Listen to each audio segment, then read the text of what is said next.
Hi, good afternoon, everyone. Thank you so much for joining us today, for joining me today.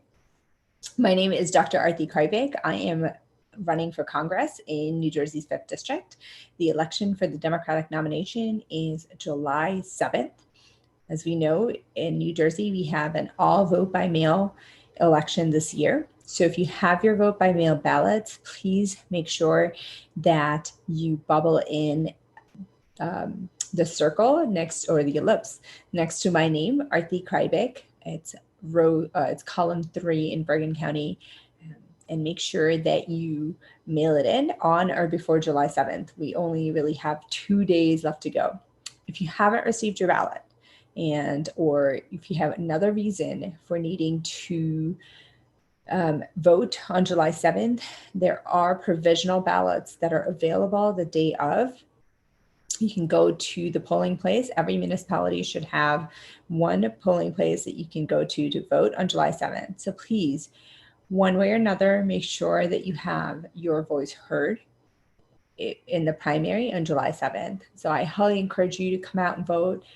We really need it, especially if you're voting for the kind of change that we desperately need, given the multiple crises that we are all going through right now. The public health crisis, the economic crisis, the social justice crisis that interlock and work together in terms of the kind of things that we are all going through as we move forward. So thank you for joining me. We have some questions already on board. Some of them have been from last time, some are new ones. So thank you very much, everyone who has shared their questions. Really happy to answer them now. And we have Mike, who is one of our staff, who's going to share the questions with us. You can share the questions in the Zoom chat. You can also share them on Facebook. We're also live streaming this on Twitter and YouTube and all the different ways that you can get social media. So I'm happy to have you on board. Really excited to share a lot more about our campaign and make sure that we excite you, that we're able to persuade you to get out the vote, to vote for us, to vote for me on or before July 7th. So let's get started. Mike, do you have the first question? I do, Artie. The top of my queue has a question about free and fair elections. Is that where we're starting? That's fine. We can start there. Sure. Great. So, question from Jack. What steps are appropriate at the federal level to ensure free and fair elections in all states? Great. Jack, thank you so much for your question. I really appreciate it, especially now. We started off talking about the fact that New Jersey has a all vote by mail ballot, which was the exact right choice, exact right thing that we needed to do for especially due to the public health crisis, due to the pandemic that we're all in. I'm imagining that because of the way the COVID-19 numbers have been going, we're going to need something like this, an all vote by mail election for November as well. Look, I think across the board, there are many things that we need to do to make sure that we can ensure free and fair elections. We need to absolutely increase capacity for voting by mail. Look, we want to protect our health. We want to make sure that we're protecting our loved ones' health. And so voting by mail is the only thing that makes sense, so that we can have that option. We need to overhaul our voting system so that it can actually process the tens of millions of additional mail ballots that we have. For those that we need to do in-person voting, because of course vote by mail cannot fully replace it. We need to ensure that we can maintain safe and sanitized in-person voting. We need to make sure that we have more staff, expanded early voting days, hours, larger locations, all of that. We also need to expand online registration so that we can actually accommodate the surge. We've had some really important lessons that we've learned from New Jersey. In the last election, that last vote by mail election we had in some municipalities in May, and we're learning them now as well as we move forward about the kinds of confusions that can arise, the kinds of capacity that we need when we send ballots out to every single registered voter. So I'm fully confident that 2020 elections can still be free, can still be fair, can still be safe and secure, all of what we need to do. if we have folks that are ready to make those adjustments and resources to implement them. So here's where we get to talking about being a member of Congress, making sure that we have those resources in the COVID-19 stimulus packages that should continue to make sure that we can actually have appropriate safeguards in place, appropriate capacity for staff, et cetera, to be able to do the kinds of things that we need to do to ensure voting by mail. You know, we had some money for this in the last package. It was clearly not enough.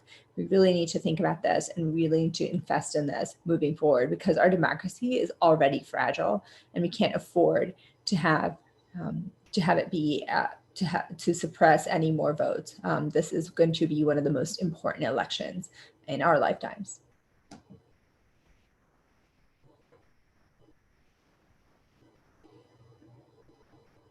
Okay. All right, do we have another question? Yes, we do. Moving through the queue. We have a question from Will. In Congress, what will you do to promote the interfaith dialogue that our country desperately needs? Well, thank you so much for your question. I appreciate it. I think one of the biggest issues that we are struggling with in our society, in the American society in particular, particularly these days, is hate. It's intolerance, it's hate, it's social justice. So I think insofar as we can come together in our unity against hatred, in our commitment towards inclusion and equity, I think we absolutely need to. And we've seen examples of that. I've seen examples of that in my own community. We have a large interfaith organization that comes together that makes sure that they support one another as acts of hatred have been committed, anti-Semitic acts, acts against folks who are Muslim, Islamophobic acts, as well as others. They come together to make sure that we, as a community, show a united front against bigotry, against racism, against all the different acts of hatred that, frankly, render the fabric of our society useless. And I think this is the basis at which we can all come together when we move forward. And when we all have the same goals in mind, which is greater inclusion, greater equity, I think that that dialogue that follows is bound to be productive.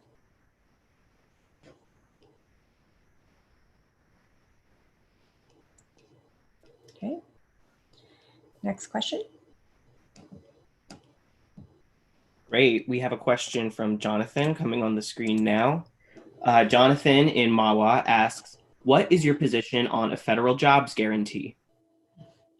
Thank you for this, Jonathan. You know, I've spoken about this before. Look, we have a burgeoning economic crisis. We have 45 million Americans who are out of work right now. Many of them don't even know if they have jobs that are going to exist when we go back to work. We have lots of folks who have lost jobs, who have lost hours, who may or may not have anything to go back to. Because of that, we know that we need federal help in ensuring that we have more people who are going to work. And one of the ways to do this is to make sure that we have a federal jobs guarantee, that we come back, that we use the framework of the Green New Deal to ensure that we are creating good paying jobs that are green jobs related to green energy, and that we bring thousands of those jobs back to North Jersey, back to NJ5. And one of the ways to do that is to ensure that we have a federal jobs guarantee that helps with that.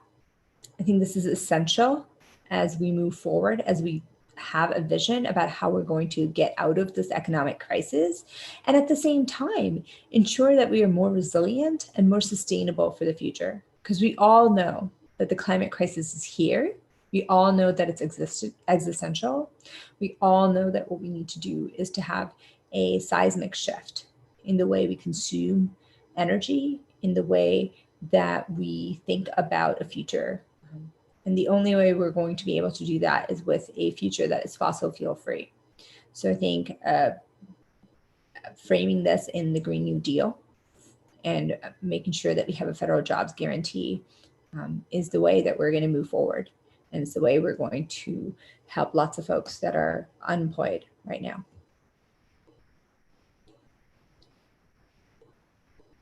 Okay, next question.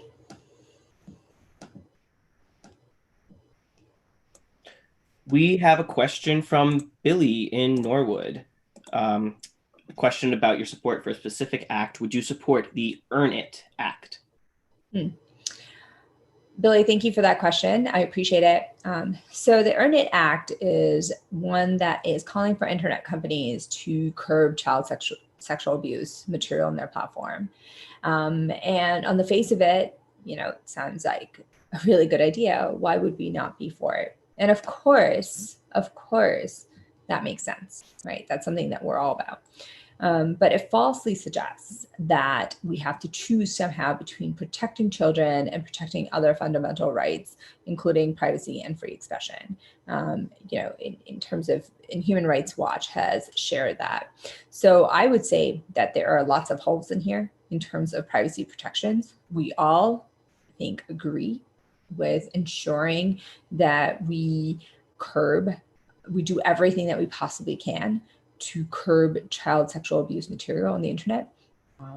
But at the same time, I want to make sure that we don't give companies a free pass, that we are ensuring other kinds of privacy considerations that are there.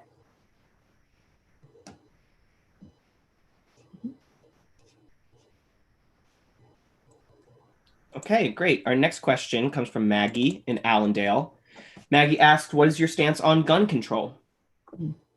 Maggie, thank you so much for that question as well. As a mom, especially a mom whose child was in first grade when Sandy Hook happened, same age as the children that died, as a mom who has spent, whose children have been in school for the entire time that we've had these awful traumatic drills that we have to have in case there's a school shooting. My youngest son has gone through that since before he even realizes, since he was 4 months old, since he was in a daycare. I don't know how we got here as a society. Right? I think that we all can know and understand that what common sense reforms we need for gun control. The fact that gun control is imperative. We need to push for those common sense reforms, but we need to go beyond that, right? We need to make sure that we are going back to ensuring that we're banning military style weapons.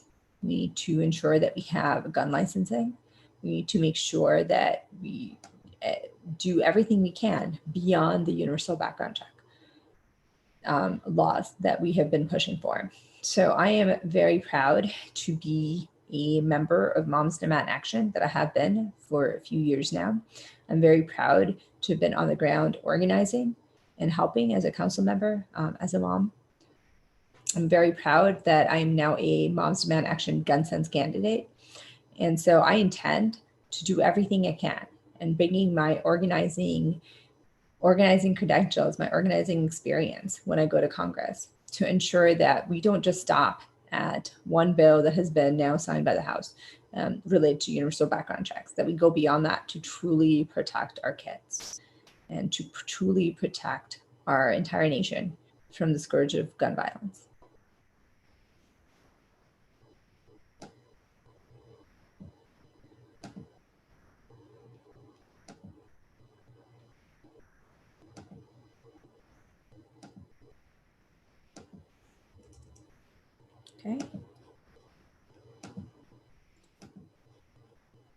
Okay, we're ready for the next question.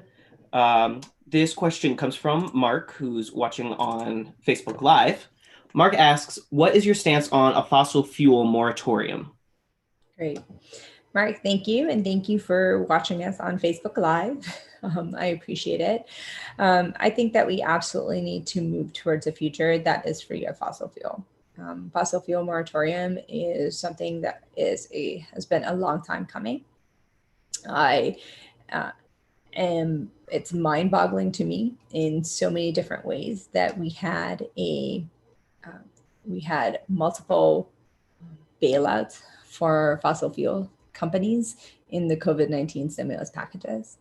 I think that this is the time that we need to make sure that we are moving away from our dependence on fossil fuels, that we have that we make sure that we bring our net emissions down to zero by 2030, that we are decarbonizing, that we are making sure that we have strict protocols in place to keep the fossil fuels in the ground, that we ban fracking, and that we urgently work towards the future that we absolutely need, which is free from fossil fuels.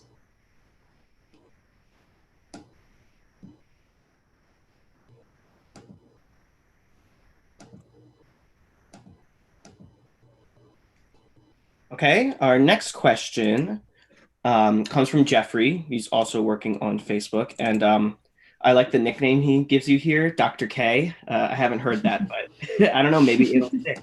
What does foreign policy look like with Dr. K in Congress? Great. Well, Jeffrey, thank you so much for joining us from Facebook. Really appreciate that as well. What does foreign policy look like? Look, my perspective to foreign policy is one that is based on peace, that is based on making sure that we are doing everything we possibly can with diplomacy to move towards peace, to promote peace. And I speak as a sister of a veteran who watched him and waited with bated breath in too many deployments over his 20+ year career in the Navy. I say this as a mom. I say this as a human being, as a scientist, as somebody who has been very proudly endorsed by Common Defense. We need to end our forever wars. We need to end the multiple different conflicts that we have been involved in all over the world that have really done very little to promote peace for the long term. I think it's time that we take responsibility for the kinds of roles that we have played in various different conflicts and really redouble our efforts to ensure that what we're doing is promoting peace, that what we're doing is engendering trust between the various different nations. And the single biggest issue for us in terms of foreign policy over the last 3.5 years has been the president that we have and his reckless disregard for human life, his reckless disregard for our American troops and for ourselves right here, and his emphasis on selfish profiteering. He's the reason why so many different regions of the world are as destabilized as they are, whether we're talking about Russia, whether we're talking about the role of Russia, whether we're talking about China, whether we're talking about the Middle East. So I think that the single biggest thing that we need to do moving forward is to ensure that we play a large role in restoring the trust that has been eroded, that has been lost over the last 3.5 years. So for me, foreign policy means peace.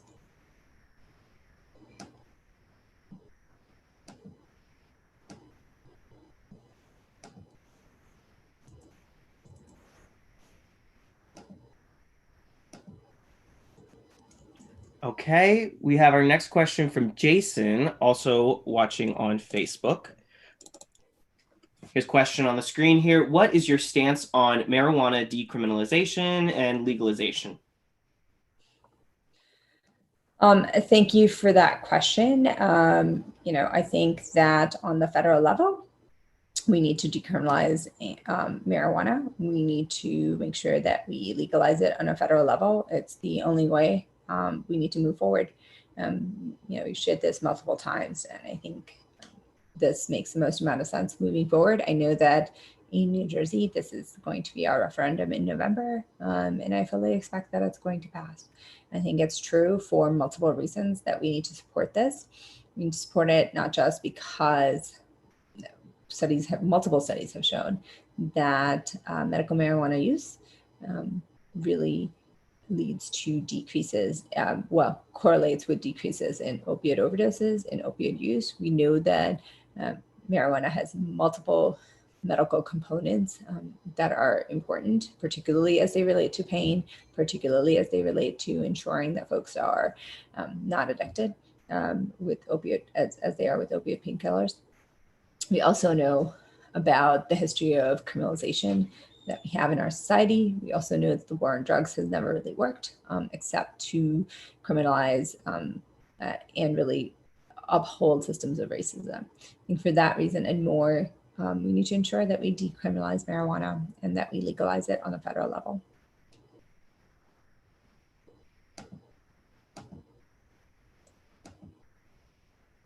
Okay, great. I'm looking at our time. This may be our last question. Great.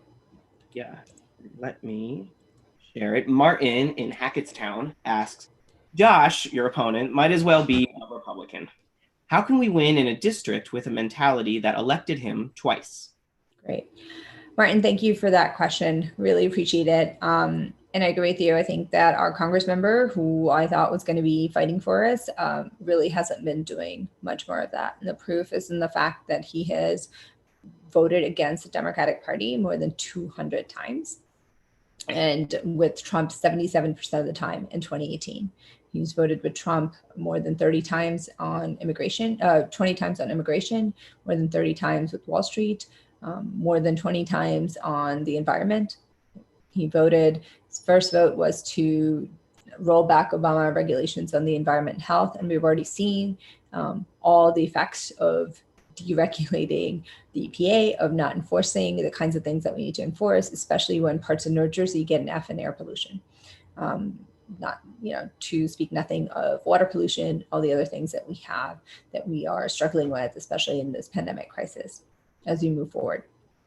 Look, Josh won in 2016 with 2 points. We didn't have a registration advantage for Democrats in 2016. But the other thing that happened in 2016 was the Trump election, and that galvanized folks across our district. That really ended up making a seismic shift in the way folks in NJ5 really view politics. We had so many folks, so many women who rose up, who marched, who organized, who created and are part of very vocal grassroots groups and grassroots organizations. I know this because I started one with 3 other friends in Glen Rock. And we became way more active and stepped up in ways that we never had before. So that grassroots energy that was there came to fruition in 2018 when we all came together under the indivisible umbrella. We knocked on more than 30,000 doors for him. In the meantime, we were gaining a small but significant registration advantage of Democrats versus Republicans, knocked on more than 30,000 doors for him. He won by 14 points in 2018, despite his dismal voting record, because we wanted to make sure that we kept the seat blue as we possibly could, right? That energy, that grassroots strength is not there for him in this primary. It's there for me. And it's there because we are sick and tired of politicians and political leaders that are just in name only. We need more folks who are here, who are going to represent the people, who actually represent the policies that are popular across the board. So, and we also, at the end of the day, by now in 2020, have a registration advantage of Democrats to Republicans. We have almost 13,000 more Democrats registered in NJ5 than we have Republicans. So absolutely, when I win the primary on July 7th, I am going to win the election in November. It's because we have a registration advantage of Democrats. We are a blue district. It's because there's a grassroots energy and movement to make sure that we have the right elected leaders who refuse corporate PAC money, who refuse fossil fuel money, who actually understand the pain that working families are going through daily, who understand the struggles that we have, who understand that we have a healthcare system that is broken, who understand that we have a climate crisis that is existential, and who are not just going to say the words, but really fight for bold action on all of these issues, because we know that it's not just about livelihoods, that it's about our lives.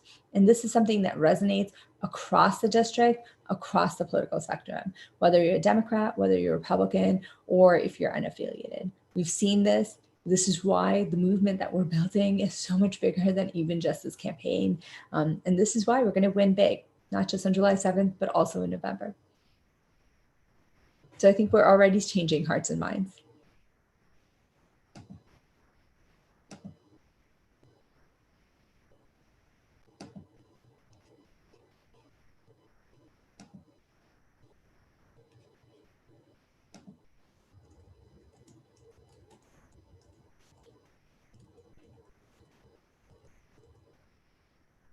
I think, was that the last question, or do we have another one?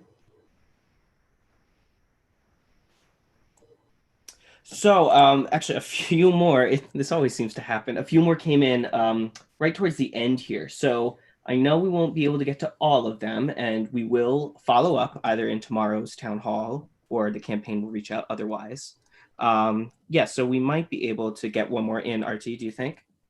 Yeah, let's do one quick one, and we'll make sure that we, any that we don't answer, we'll answer either tomorrow or another time. So that's great. Okay. Great. Well, I'll just read this out loud since it just came in. Eve is on the Zoom call and she asks, can you explain your stance on defunding the police and using federal measures such as consent decrees? Okay, great. Well, Eve, thank you so much for that question. I really appreciate it. This is something that is an important conversation, or multiple conversations, right, that we've had across the board in our communities, just in general. Look, I think that when we are talking about defunding police, we are really talking about, when folks are talking about that, folks are really talking about making sure that we are reimagining what public safety looks like, because right now law enforcement has been essential. Law enforcement has frankly just really been built on centuries of systemic racism. Right? We have racist systems that are upholding, that we have upheld over 4 centuries, and we need for those to be dismantled and ensure that we rebuild them with greater equity for everybody. And so for me, that means that at baseline, you condemn police brutality, like my opponent still hasn't done, even though I asked him 3 times in our debate on last Monday. And that's a baseline minimum requirement. I think that moving from there, we need to make sure that we are, of course, banning chokeholds. Of course, we're banning,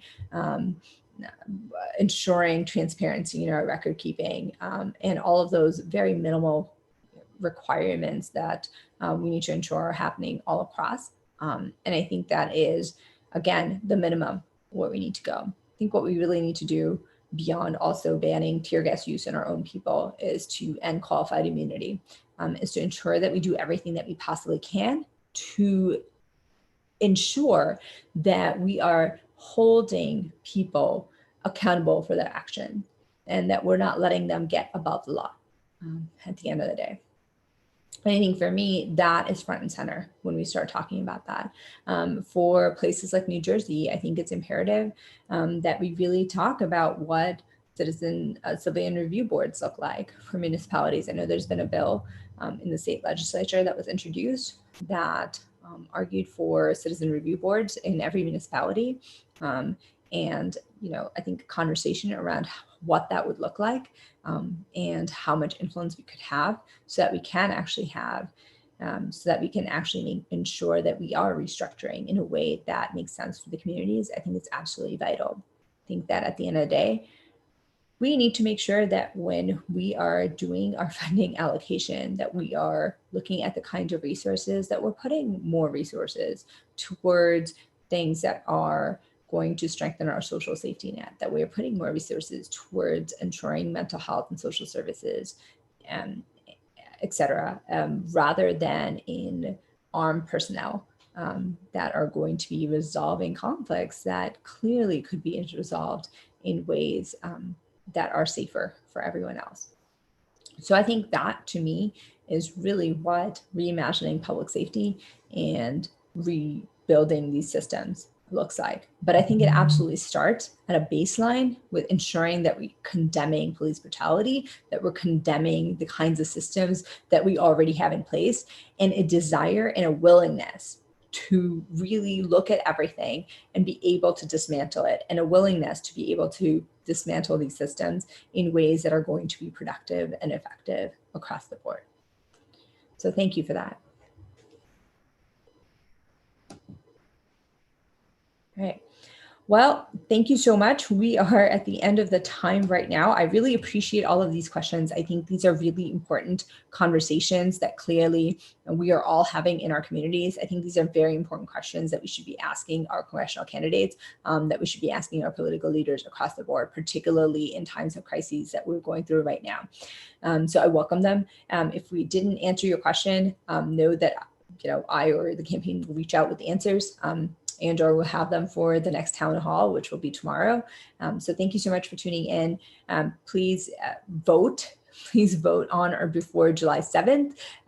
Please vote for me, Arati Kreibich, column 3 in Bergen County, Real Democrat, Real Change. Check out information about the campaign at our website, aratiforcongress.com. I have an entire huge issues section as well that you can click on and look through for any other detailed information that you might want. And if you have any questions about voting, we do have a section on voting on our website. So it's aratiforcongress.com/vote. Arati is spelled ARATI. And please come volunteer for us. We are phone banking. We are making sure that we get the vote out all the way through July 7th. So we could really use your help. Vote before July 7th, vote on or before July 7th. Make sure you get those vote by mails out, and make sure you go and tell at least 5 other people to vote for us. That's the way we're going to have change happen in NJ5. And thank you so much. Take care.